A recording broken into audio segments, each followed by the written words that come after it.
Vikings start the year in spectacular fashion, beating the New York Giants on the road at MetLife. Final score 28-6, as this video is brought to you by BetUS Sportsbook and Casino. And I want to break this down into two individuals that I think were the stars. Primarily, there are a ton of names you can go over, but more so all-encompassing. Two guys that I think were the stars of today's game. The first being Brian Flores. Daniel Jones, what we saw from him in the 2022 playoffs with Ed Donatel as defensive coordinator. Daniel Jones in that game, 69% completion rate, 300 yards, 2 touchdowns, 0 interceptions. The man threw 15 whole touchdowns that entire year and somehow convinced the Giants to a 2-year, $82 million contract guaranteed. And I said, this is not who he is. This is fraudulent. It's not real. Every quarterback that year, including Mac Jones, looked spectacular against that Vikings defense. Well, guess what?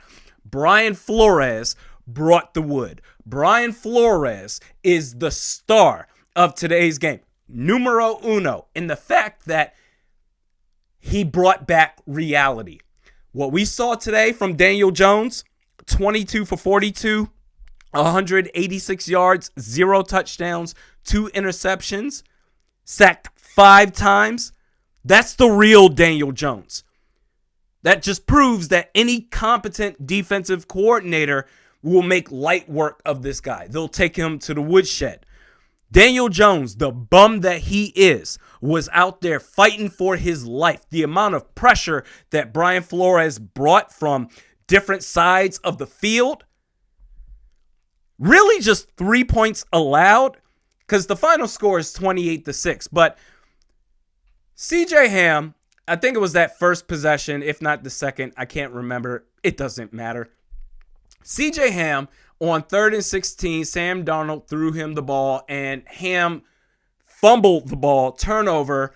Giants recovered in favorable field position. They were already in the red zone. But still, they minimized that damage by just allowing 3 points there. Really, those 3 points were given up by the offense turning the football over. So really just 3 points allowed, constant pressure.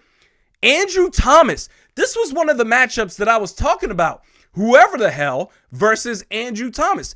Andrew Thomas gave up 2 sacks to Dallas Turner, and get this, Patrick Jones II. At least 2 sacks. Jonathan Grenard, I didn't really see much of him. Maybe when he was going up against AT, he was getting shut down. But that's Brian Flores' defense.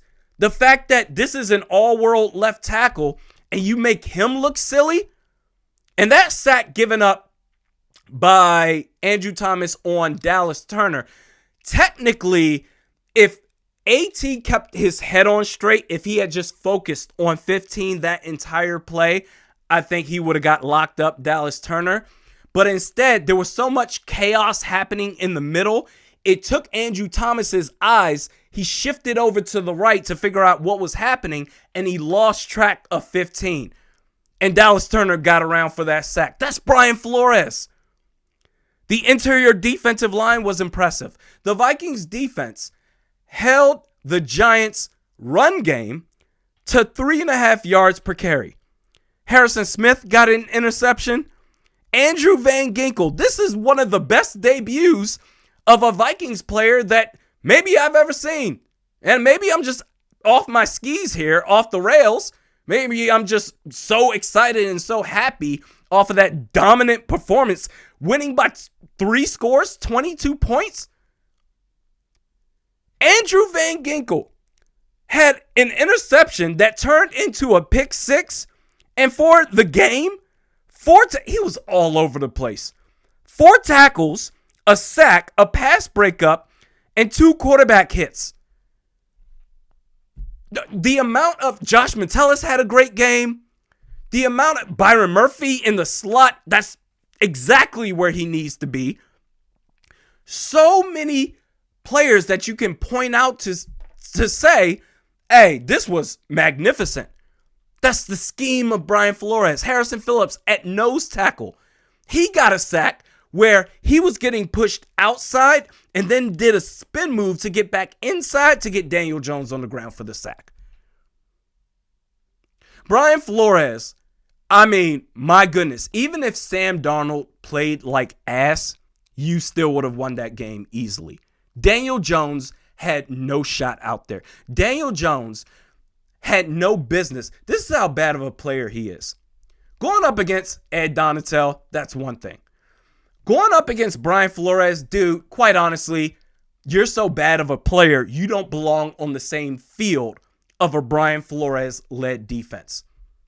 He was the number one star for this Vikings victory.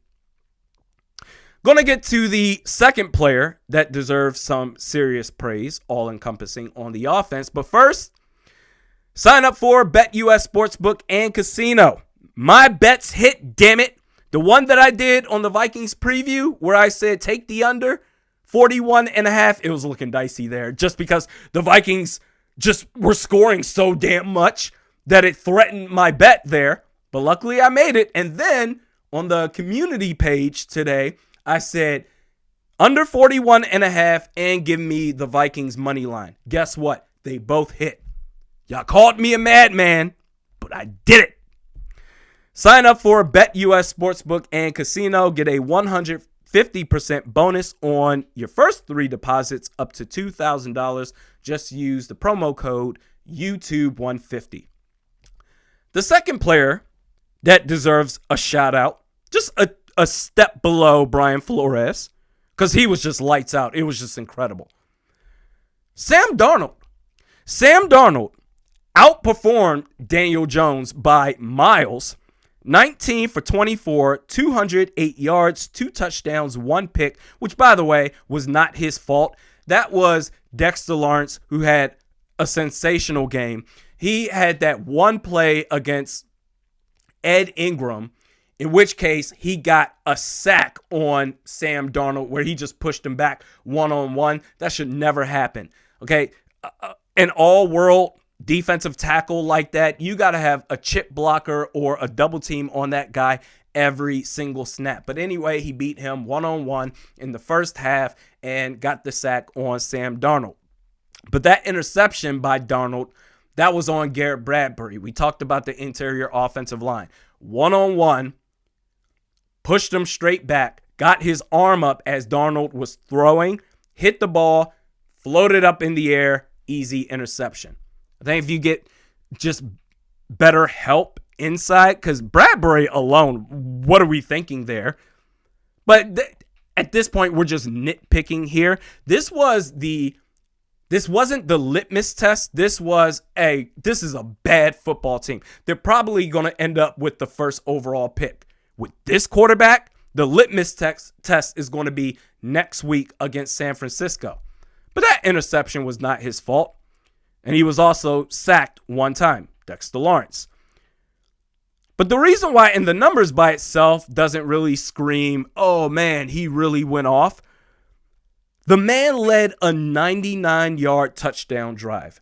Started off, hey man, the Giants, they punted the ball and it got pinned down inside the Vikings' own 1-yard line. And I was just saying, I don't know. Best we can do is get some space to punt the ball back. He led a 99-yard touchdown drive, making big plays to guys like Justin Jefferson and Jordan Addison. The one thing I will say that he needs to work on, though, Sam Darnold talked about this during the live stream, is that there were too many times, at least off the top of my head, I want to say 6 or 7 times that he was just completely oblivious to the play clock, where he damn near got that many delay of game penalties. I don't think any delay of game penalties were issued to the Vikings, which is a miracle. If not, it was one, which is a miracle. It got negated by usage of the timeouts and getting the ball off just in time, but the refs didn't, not even just in time, clearly late, but the refs didn't call it. That's something he has to work on. You can't do that the rest of the year. But it's the first game of the season. Hopefully, my wish is that they not exclusively, but they really spend a significant portion of time working on that in practice this week. Game planning for that. You got to be aware of the play clock as the quarterback. That's your responsibility. But the Vikings, they handled business. Jordan Addison suffered some sort of ankle injury. He left at some point midway through the third quarter. That will have to be monitored as far as his status. Is he practicing this week?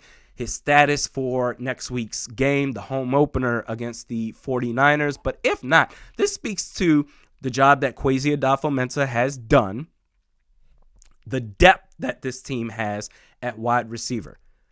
I'm okay with the idea of Jefferson, obviously your wide receiver 1, but Jalen Nailor being your wide receiver 2. In fact, he had a touchdown catch today. One catch for, I believe, 21 yards and a touchdown. I'm okay with that.